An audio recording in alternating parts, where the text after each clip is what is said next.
सोचो, एक मंदिर इतना भव्य, इतना शानदार कि मानो खुद भगवान शिव का घर हो। एक मंदिर जो पत्थर पत्थर जोड़ के नहीं बना, बल्कि एक ही विशाल चट्टान को काट कर बनाया गया हो। प्राचीन इंजीनियरिंग का एक अद्भुत चमत्कार जो तर्क की हर सीमा को चुनौती देता है और हमें विस्मय तथा जिज्ञासा से भर देता है। यह है एलोरा के कैलाश मंदिर की कहानी। एक रहस्यमयी वास्तुकला, एक दिव्य आध्यात्मिक श्रेष्ठ कृति और भारत के प्राचीन कारीगरों की प्रतिभा का प्रमाण है यह पश्चिम का कैलाश मंदिर। लेकिन यह पवित्र मंदिर मुगल काल में बार बार क्यों हमला झेलता रहा? इसे नष्ट करने की कोशिश किसने की? और एक कॉस्मोस में आपका स्वागत है। आज के इस वीडियो में हम पश्चिम भारत के रहस्यमयी कैलाश मंदिर के रहस्यों से पर्दा उठाएंगे। कैलाश मंदिर, जिसे एलोरा की गुफा 16 भी कहते हैं, 8वीं शताब्दी में राष्ट्रकूट राजा कृष्ण प्रथम के संरक्षण में बनाया गया था। लेकिन इस मंदिर को वास्तव में चकित कर देने वाली बात केवल इसका विशाल आकार नहीं है, बल्कि वह अद्भुत तरीका है जिससे इसे बनाया गया। जमीन से ऊपर बनाए जाने वाले आम मंदिरों के विपरीत कैलाश मंदिर को एक सीधी चट्टान की सतह से नीचे की ओर खोदकर बनाया गया था। 2 लाख टन से ज्यादा बेसाल्ट रॉक को बिना किसी मॉडर्न मशीनरी की मदद के बड़ी मेहनत से हटाया गया इस दिव्य संरचना को तराशने के लिए। सोचो कितनी बारीकी चाहिए होगी। सैकड़ों कारीगर पूर्ण सामंजस्य में काम कर रहे हैं, मूलभूत उपकरण से छेनी चला रहे हैं इतनी अद्भुत बारीकी वाला मंदिर बनाने के लिए। उन्होंने ये कैसे हासिल किया? क्या उनके पास मैथमेटिक्स और इंजीनियरिंग का एडवांस नॉलेज था जो अब हम नहीं समझते? या फिर जैसा कुछ लोग मानते हैं, क्या यह दैवीय हस्तक्षेप का कमाल था?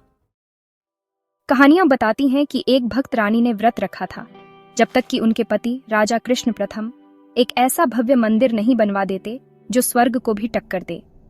चुनौती स्वीकार की गई और इस तरह कैलाश मंदिर का जन्म हुआ, भगवान शिव को समर्पित, जो खुद पवित्र कैलाश पर्वत का रूप धारण करता है। लेकिन क्या हो अगर यह कहानी सच्चाई का सिर्फ एक हिस्सा हो? कुछ इतिहासकारों का मानना है कि मंदिर का वास्तुकला डिजाइन पट्टदकल के विरूपाक्ष मंदिर से प्रेरित था, जो चालुक्य वंश की एक अद्वितीय कृति थी जिन्हें राष्ट्रकूटों ने हराया था। क्या यह मंदिर सिर्फ भक्ति का प्रतीक नहीं, बल्कि राजनैतिक वर्चस्व की घोषणा भी थी? कैलाश मंदिर सिर्फ एक मंदिर नहीं है, ये पत्थरों में एक संगीतात्मक रचना है। पूरा संरचना एक एकाश्म उत्कृष्ट कृति है जिसमें नक्काशीदार स्तंभ, प्रांगण शामिल हैं और मंदिरों के अनेक स्तर हैं, हर एक हिंदू धाम की कहानियों से सजा हुआ। मंदिर के बीच में विमान है, एक ऊंचा शिखर जो अष्टकोणीय शिखर द्वारा अलंकृत है, जो आध्यात्मिक उत्थान का प्रतीक है। इसके आधार पर विशाल पत्थर के हाथी मंदिर को थामे हुए दिखाई देते हैं, एक अद्भुत भ्रांति जिसे इतनी कुशलता से तराशा गया है कि ऐसा लगता है जैसे पूरा मंदिर उनकी पीठ पर टिका है। दीवारें प्राचीन किस्से सुनाती हैं। मंदिर की दक्षिणी निचली बाहरी दीवार रामायण के दृश्यों से सजी है, जिसमें राम और रावण के बीच महाकाव्य युद्ध भी शामिल है। उत्तरी दीवार महाभारत को दर्शाती है, योद्धा समय में जमे हुए हैं। उनके हाव भाव और गतियां इतनी जीवंत हैं कि वे लगभग सांस लेते हुए प्रतीत होते हैं। ये शिल्पकला सिर्फ कहानियों को दोहराते नहीं है, ये तीव्र नाटकीयता, भावनाओं और ब्रह्मांडीय महत्व के क्षणों को चित्रित करते हैं। सबसे आकर्षक मूर्तियों में से एक रावणानुग्रह मूर्ति है, जहां 10 सिर वाला राक्षस राजा रावण कैलाश पर्वत को उठाने की कोशिश में हिला रहा है। ऊपर बैठे शिव अपने पैर के अंगूठे से जमीन को दबाते हैं और सहज रूप से रावण की ताकत को दबा देते हैं। इस चित्रण में कला मंत्र मुग्ध कर देने वाली है। रावण की मांसपेशियों में तनाव, उसकी आंखों में दृढ़ संकल्प और शिव की शांत लेकिन प्रभावशाली उपस्थिति। लेकिन सवाल अभी भी है, बिना डायनामाइट, क्रेन या आधुनिक उपकरण के ये कैसे हुआ? कुछ स्कॉलर्स का अनुमान है कि अगर आज मंदिर बनाया जाए तो सर्वश्रेष्ठ तकनीक के साथ भी इसे पूरा होने में दशकों लगेंगे। क्या प्राचीन भारत के कारीगरों के पास ज्यामिति, भौतिकी और वास्तु अभियांत्रिकी का उन्नत ज्ञान था जिसे हम अभी तक पूरी तरह से समझ नहीं पाए हैं? ऐसे थ्योरीज भी हैं कि खुदाई में सिर्फ 18 साल लगे। हटाई गई चट्टान की मात्रा को देखते हुए यह एक लगभग अविश्वसनीय कारनामा है। इसका मतलब होगा कि हर साल 5000 से 10,000 टन चट्टान हटानी पड़ती थी। ये कैसे हुआ? क्या राष्ट्रकूटों ने हजारों मजदूरों और कारीगरों को दिन रात काम पर लगाया था, या फिर इस पहेली का खोया हुआ हिस्सा है जो समय के साथ खो गया है?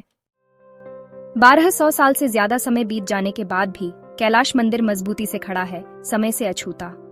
आक्रमणों और प्राकृतिक आपदाओं के बावजूद इसने अपनी दिव्य भव्यता को बनाए रखा है।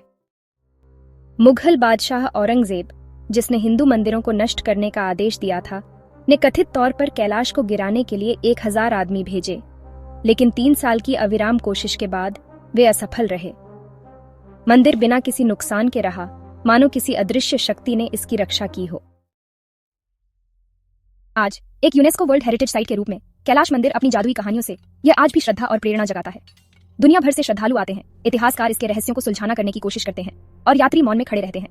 ये केवल उसकी भव्यता से ही नहीं, बल्कि उससे अभिभूत कर देने वाली उसकी गहराई से भी जुड़ी है।